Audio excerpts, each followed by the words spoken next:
Ang bagong malalapad na bato. Ika-34 na kabanata.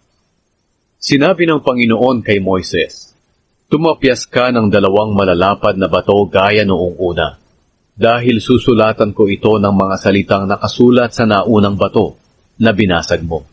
Maghanda ka bukas ng umaga, at umakyat ka sa bundok ng Sinai. Makipagkita ka sa akin sa itaas ng bundok. Kailangang walang sasama sa iyo. Walang sino mang makikita sa kahit saang bahagi ng bundok. Kahit na mga tupa o baka ay hindi maaaring manginain sa bundok." Kaya tumapyas si Moises ng 2 malalapad na bato, gaya noong una. At kinabukasan, maaga pa'y umakyat na siya sa bundok, ayon sa iniutos ng Panginoon, dala ang 2 malalapad na bato. Bumaba ang Panginoon sa pamamagitan ng ulap, at binanggit niya ang kanyang pangalang Panginoon, habang nakatayo si Moises sa presensya niya. Dumaan ang Panginoon sa harap ni Moises at sinabi, "Ako ang Panginoon, ang mahabagin at matulunging Diyos. Mapagmahal at matapat ako, at hindi madaling magalit. Ipinapakita ko ang pagmamahal ko sa maraming tao, at pinapatawad ko ang mga kasamaan nila, pagsuway, at mga kasalanan. Pero pinaparusahan ko ang mga nagkakasala, pati na ang kanilang salinlahi, hanggang sa 3 at 4 na henerasyon." Nagpatira pa si Moises sa lupa at sumamba. Sinabi niya, "O Panginoon, kung nalulugod po kayo sa akin, nakikiusap po akong sumama kayo sa amin. Kahit na matigas ang ulo ng mga taong ito, patawarin po ninyo kami sa aming kasamaan at mga kasalanan. Tanggapin niyo po kami bilang inyong mga mamamayan." Inulit ang kasunduan. Sinabi ng Panginoon, "Gagawa ako ng kasunduan sa inyo. Sa harap ng lahat ng kababayan mo, gagawa ako ng mga kamanghamanghang bagay na hinding-hindi ko pa nagagawa sa kahit saang bansa sa buong mundo.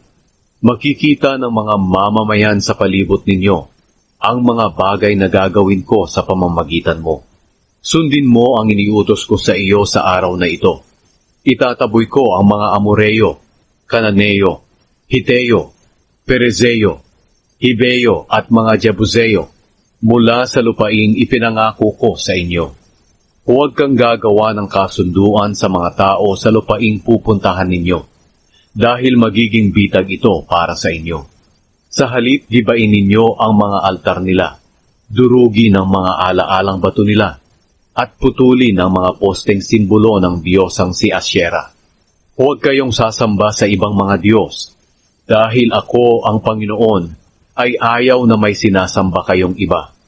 Huwag kayong gagawa ng kasunduan sa mga taong nakatira sa lupain na pupuntahan ninyo, dahil baka matokso kayong kumain ng mga handog nila, at anyayahan nila kayo sa paghahandog at pagsamba nila sa kanilang mga Diyos.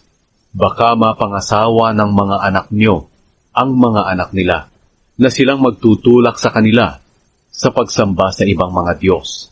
Huwag kayong gagawa ng mga Diyos-Diyosan. Ipagdiwang ninyo ang pista ng tinapay na walang pampaalsa.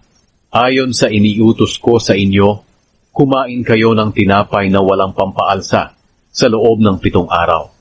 Gawin ninyo ito sa itinakdang panahon sa buwan ng Abib, dahil iyon ang buwan nang lumabas kayo ng Ehipto.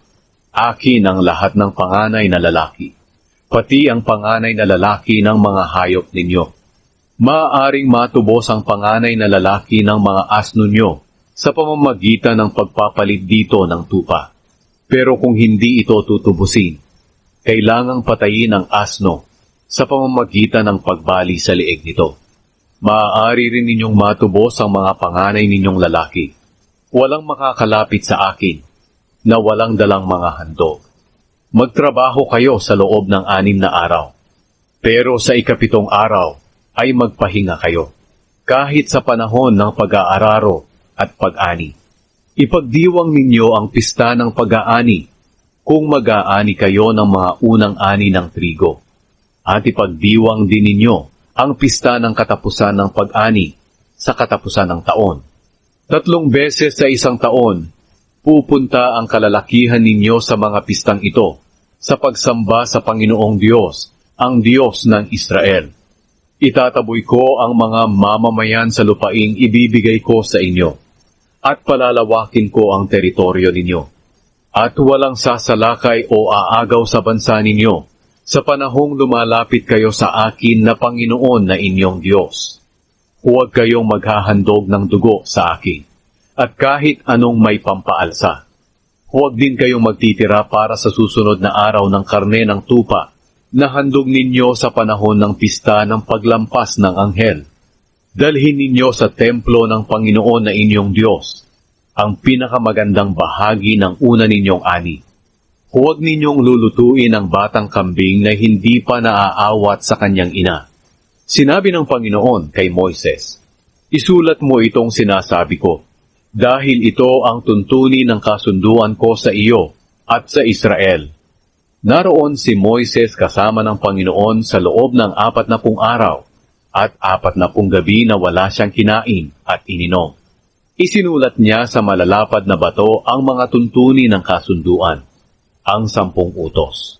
Nang bumaba si Moises sa bundok ng Sinai, dala niya ang 2 malalapad na bato, kung saan nakasulat ang mga utos ng Diyos. Hindi niya alam na nakakasilaw ang mukha niya, dahil sa pakikipag-usap niya sa Panginoon.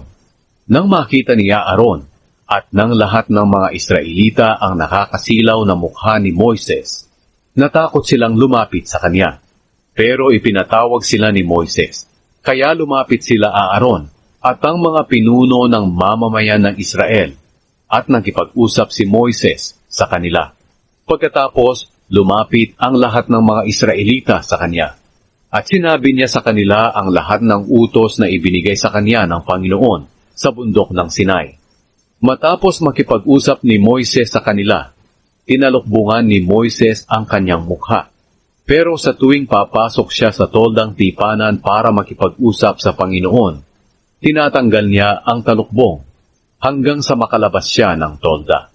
Kapag nakalabas na siya, sinasabi niya sa mga Israelita ang lahat ng sinabi ng Panginoon sa kanya.